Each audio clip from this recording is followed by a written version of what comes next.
Përshëndetje të dashur miq, ditë vështira po kalojmë të gjithë, si kudo, të mbyllur në shtëpi. Në shtëpi nga një pikë vështrimi është edhe bukur, diçka romantike, diçka që na ka munguar gjithmonë, por nga ana tjetër ndjehemi të kërcënuar nga jashtë, nga diçka e padukshme, diçka që nuk e njohim dhe kjo gjë na shton shumë stresin, preokupimin për familjen, për njerëzit tanë, për prindërit, fëmijët, për punën, për të ardhmen. Të gjitha këto të bashku krijojnë një gjendje goxha preokupuese. Por nga ana tjetër ka një kontradiktë të çuditshme që megjithëse jemi të izoluar, jemi më të konektuar se kur me njëri tjetrin, sepse e keqja e përbashkët na bën që të jemi gjithmonë më të ndjeshëm për një diçka që na kërson nga jashtë.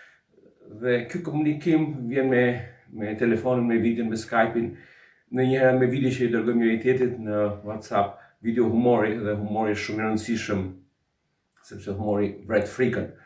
Por ne muzikantët është diçka krejt e veçantë sepse ne nuk mund të rrim dot të luajmë vetëm për brenda 4 mureve të shtëpisë.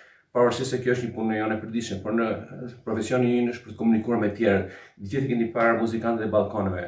Është jo vetëm dëshira për të shpërndarë një energji pozitive, optimiste, gëzim, por është edhe një nevojë e brendshme si një terapi për vetë muzikantët që bëjnë muzikën. Më kujtohet gjithmonë muzikantët e balkoneve, më kujtojnë muzikantët e Titanikut që bëjnë muzikë në kohë katastrofe.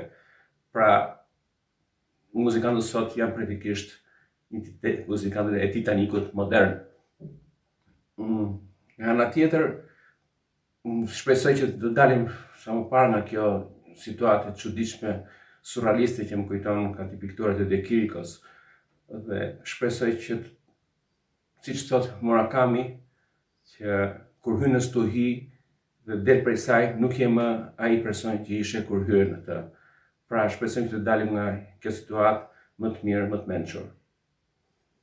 Kurajo se dhe kjo do të kaloj. Faleminderit.